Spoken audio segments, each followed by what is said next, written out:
नमस्कार, जय गौ माता वंदे मातरम। आज हम हैं सरतारा महाराष्ट्र में संस्थान की तीसरी शाखा में और हमारे साथ है सुषमा जी।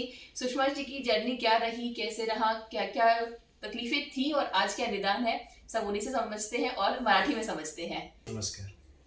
तो क्या तकलीफ थी भाई सब इनको? 3 साल पहिले मराठी मराठी चलेगा अपने को। 3 वर्षापूर्वी ह्यांना कॅन्सर होता. त्याच्यानंतर आम्ही इथं सेंद्रियामध्ये ऑपरेशन केलं ह्यांचं. कैंसर कौन सा था? कॅन्सर छातीमध्ये गाठ Breast होती. cancer. ब्रेस्ट कॅन्सर था. ब्रेस्ट कॅन्सर होता. त्याच्यामध्ये इथं ऑपरेशन केलं. ऑपरेशनच्या नंतर 1 महिन्यानंतर आम्हाला माहिती झालं की राजस्थानमध्ये असे आहेत म्हणून की असे ट्रीटमेंट केली जाते. त्या ॲड्रेस आम्ही घेऊन राजस्थानमध्ये गेलो. राजस्थानमध्ये त्या ठिकाणी आम्हाला आयुर्वेदिक असा डाटा बनवून दिला आणि त्या पद्धतीनुसार आम्ही ते सर्व फॉलो करत गेलो. आत्ता रिझल्ट असा आहे की सर्व आजार पूर्ण बरा झालेला आहे, काही अडचण नाही. आणि ट्रीटमेंट फक्त आम्ही 6 महिने घेतले. 6 महिन्याच्या ट्रीटमेंटमध्ये रिझल्ट 1 नंबर भेटलाय. आता 4 वर्ष झाले. 4 वर्षामध्ये हे आमचा ये आमचा मुलगा आहे. ये मस्ती करता हुआ 14 वर्ष अपत्य नव्हतं. तर सरांच्याच काय ट्रीटमेंट केली आणि नंतर व्यवस्थित सर्व झालेलं आहे आमचं. आता 13 महिन्याचा मुलगा आहे आम्हाला.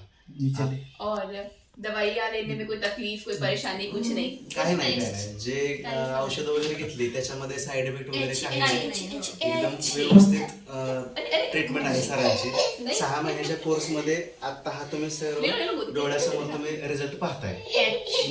खूप चांगली ट्रीटमेंट आहे सरांची. ज्यांना कोणाला ट्रीटमेंट करायची आहे त्यांनी आवश्यक ह्या पद्धतीने ट्रीटमेंट करा. रिझल्ट खूप छान आहे. रिजल्ट खूप छान आहे. समोरच आहे तुमचे सर्व रिझल्ट.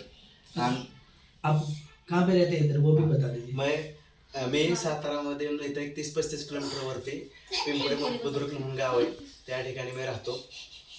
और ट्रीटमेंट के दौरान जब कंसीव हो गया था उसके बाद ही मेडिसिन बंद किया था, औषधें सारी बंद की थी गुरुजी की सलाह अनुसार. बच्चा भी पूर्ण रूप से स्वस्थ है, बिल्कुल नटखट है गोविंदा की तरह. तो सब कुछ ठीक है. कोई तकलीफ, परहेज क्या क्या रहे, तो परहेज जरूर बताना आपकी. आपने क्या क्या परहेज किया दवाइयाँ लेते हुए? जे औषधांचे जे ट्रीटमेंट घेतले त्याच्यामध्ये आयुर्वेदिक पद्धतीची सर्व औषधं होती.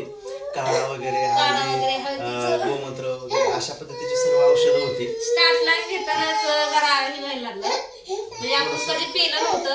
पण मी चांगल्या होण्यासाठी मी भरपूर सगळ्या गोष्टी केल्या व्यवस्थित. जे सरांनी सगळ्या गोष्टी सांगितल्या, कसं घ्यायचं कसं नाही, सगळ्या गोष्टी मी व्यवस्थित केल्या. व्यवस्थित टायमिंग सेर सगळ्या गोष्टी केल्या, पेल्या सुद्धा. त्याच्यामुळे मला आता खूप छान वाटतंय ना, माझा रिझल्ट चांगला आहे. त्याच्यामुळे तुम्ही सुद्धा सगळ्यांनी उलट आयुर्वेदिक औषधं घेतली तर खूप चालेल आणि छान वाटेल.